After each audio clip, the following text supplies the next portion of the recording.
Les morts sont parmi nous. Dialogue avec le monde des esprits d'Alain-Joseph Bellet, 2016. Le monde spirituel est intrinsèquement lié au monde terrestre. Mes guides spirituels nous conduisent à saisir le véritable sens de l'existence sur Terre en nous responsabilisant face aux actes que nous posons. Ils nous invitent à mieux connaître nos imperfections, dont le but de les combattre est de réussir à les dominer. De cela dépend notre stagnation ou notre avancée sur le long chemin qui mène à Dieu. L'âme incarnée, le corps physique et le corps spirituel sont étroitement liés.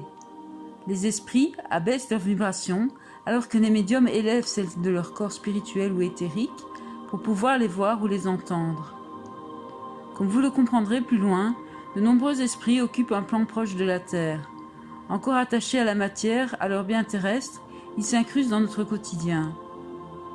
Parfois, les médiums doivent faire attention à leur état mental, à leurs pensées, car ils attirent à eux certains esprits qui leur racontent des histoires pour les déstabiliser. L'important est de prier et d'élever ses pensées. D'un point de vue humain, nous pouvons tous comprendre celui ou celle qui prend la décision de se détourner de Dieu à la suite d'une épreuve aussi difficile que la perte d'un enfant. Mais d'un point de vue spirituel, la personne commet une grave erreur. Il ne faut pas oublier que les esprits des enfants sont présents et voient chez leurs parents le manque de foi, de confiance en Dieu.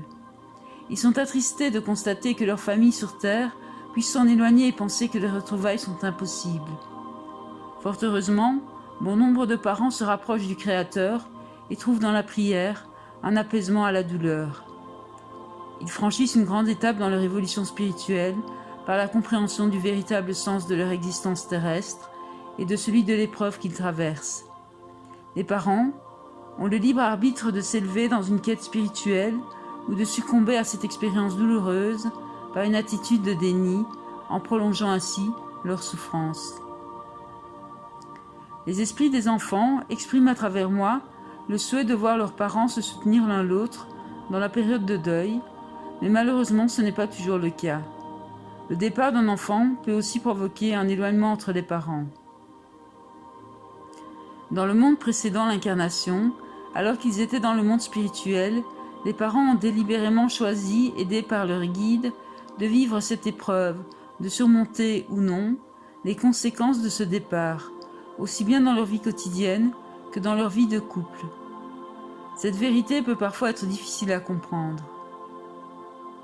L'expérience du deuil fait partie d'un karma familial nécessitant que les membres d'une même famille apprennent à se soutenir et à s'aimer. Le défunt exprime souvent l'importance de ne pas voir ses proches dans le ressentiment mais dans l'acceptation de son départ et l'amour inconditionnel. L'esprit ne peut transmettre qu'un ressenti et des paroles, mais ne peut plus agir pour atténuer la rancœur si elle est tenace. Le but que l'âme poursuit est de progresser dans l'amour inconditionnel. Les esprits captent nos pensées. Les esprits nous prouvent qu'ils sont à nos côtés en faisant toujours des efforts pour se manifester à nous. Rares sont ceux qui acceptent la mort comme un fait inéluctable contre lequel ils ne peuvent rien faire et s'arment de courage dans la certitude de revoir un jour l'être aimé. Confronté à l'épreuve du deuil, l'être humain a deux choix possibles. Le premier choix consiste à se rapprocher de Dieu, ou sinon s'en est éloigné à retrouver la foi. On demande par la prière d'avoir la force de traverser l'épreuve de la séparation. Le deuil amène aussi souvent l'être humain à se poser des questions sur le sens de sa vie. Il se trouve alors dans une quête spirituelle qui l'amènera progressivement à comprendre que cette séparation temporaire était prévue dans son plan de vie. Le réconfort de la foi lui apportera le courage et la force de vaincre la terrible absence de l'autre. Cette expérience doit lui permettre de faire un grand pas dans son évolution. Le second choix revient à se laisser submerger par la douleur du deuil et à sombrer dans une profonde dépression sans plus jamais réussir à s'en sortir. Celui qui a foi en Dieu et en la survivance de l'âme sait qu'il retrouvera ses êtres chers. Il vit dans la croyance d'un monde rempli d'amour et espère pour eux le meilleur. Il a la certitude qu'ils sont autour de lui et souhaite les voir en paix et s'efforce de ne pas les retenir par sa souffrance. Aussi ce sont ceux des pensées et des paroles aimantes et rassurantes qui pourront aider ceux qui sont de l'autre côté à lâcher prise. Par amour pour eux, nous devons faire des efforts pour aller mieux et finalement admettre que cette séparation n'est que provisoire. Le désespoir s'explique chez l'être qui ne croit en rien. Il doit être vaincu chez celui qui a la foi en Dieu et en l'avenir. Le plus beau cadeau que vous puissiez faire à votre bien-aimé serait de lui dire « Je t'aime et je t'aimerai toujours. Nous nous retrouverons un jour. En attendant, je vais faire mon possible pour être heureux. Il est temps de partir. Va en paix vers la lumière de Dieu. » Dieu connaît notre programme d'incarnation et n'a jamais voulu pour nous une vie de souffrance, mais les épreuves et les obstacles à surmonter sont nécessaires à notre progrès. En tant que notre Créateur, il veut nous voir heureux. Souvent aveuglés dans nos difficultés et limitations, nous ne comprenons pas le sens de nos souffrances et le rendons aisément responsable de tout ce qui nous arrive. N'oubliez jamais que Dieu entend chaque prière et remerciement dit avec le cœur. L'homme pense à Dieu lorsqu'il est dans le besoin et très souvent, il oublie de remercier du bien qu'il lui concède. Quand l'homme a atteint un certain degré d'avancement, il en arrive à remercier aussi bien pour les belles choses de la vie que pour les épreuves qu'il doit surmonter, car il sait que celles-ci ont toujours une raison d'être. L'âme et l'esprit sont une seule et même entité. L'âme est tout simplement un esprit incarné dans un corps physique qui vient faire l'expérience dans la matière. Lorsque l'âme quitte son corps physique, elle devient un esprit dans le monde spirituel. L'esprit est un principe intelligent et pensant. Il n'est pas palpable, n'a pas de forme. Il est immortel et gravit les échelons de l'évolution spirituelle dans le but d'atteindre la perfection. Il est parfois difficile pour l'être humain d'admettre que s'il souffre du comportement des autres dans cette vie, il a lui aussi fait souffrir les autres dans une vie passée. Les véritables liens de famille ne sont pas ceux du sang, mais ceux qui regroupent les esprits ayant les mêmes affinités et la même manière de penser. Le lien qui perdure dans le monde spirituel est l'amour unissant deux êtres sur terre qui se sont aimés pour leurs qualités et leurs défauts. Ils sont toujours reliés l'un à l'autre par la pensée. Le lâcher-prise, la foi et la confiance en Dieu, la paix intérieure sont essentiels à un passage plus facile dans le monde spirituel. Quand nous sommes sur terre, nous devons prendre conscience de l'importance d'aider notre prochain.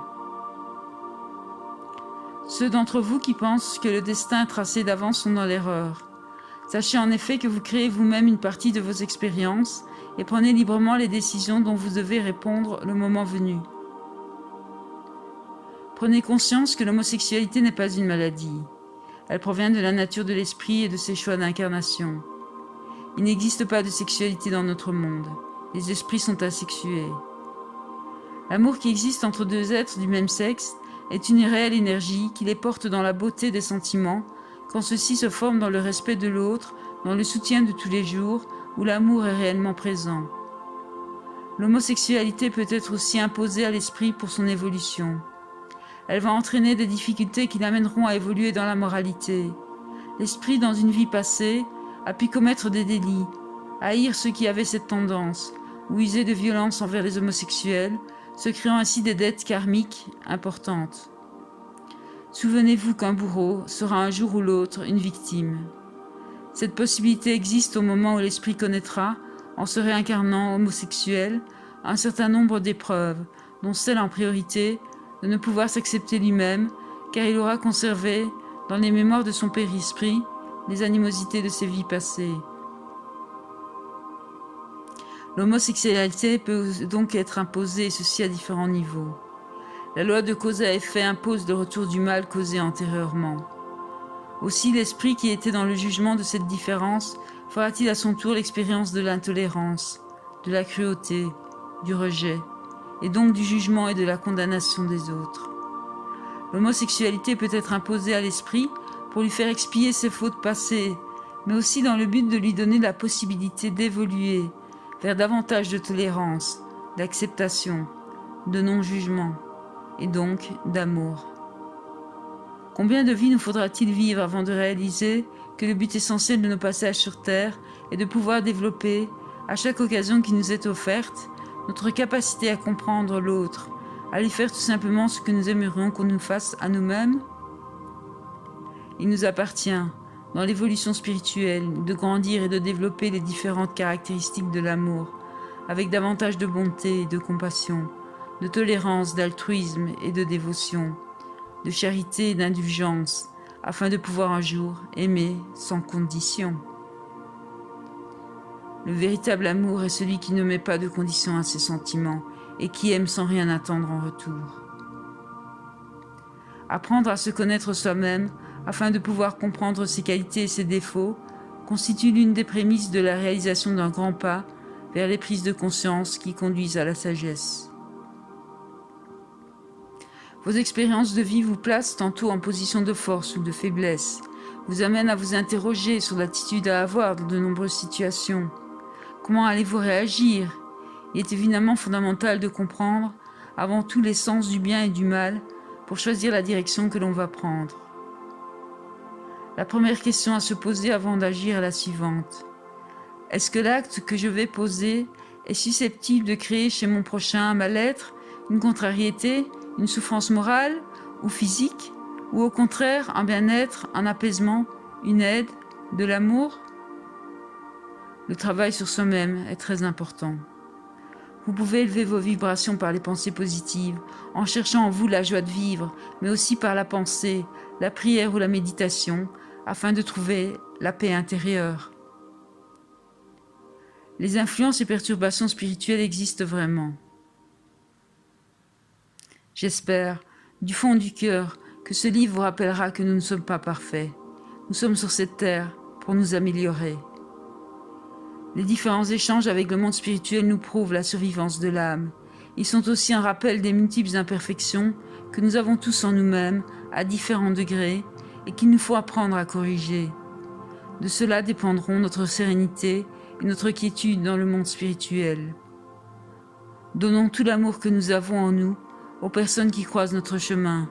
Alors, nous aurons compris le véritable sens de la vie sur Terre. Merci.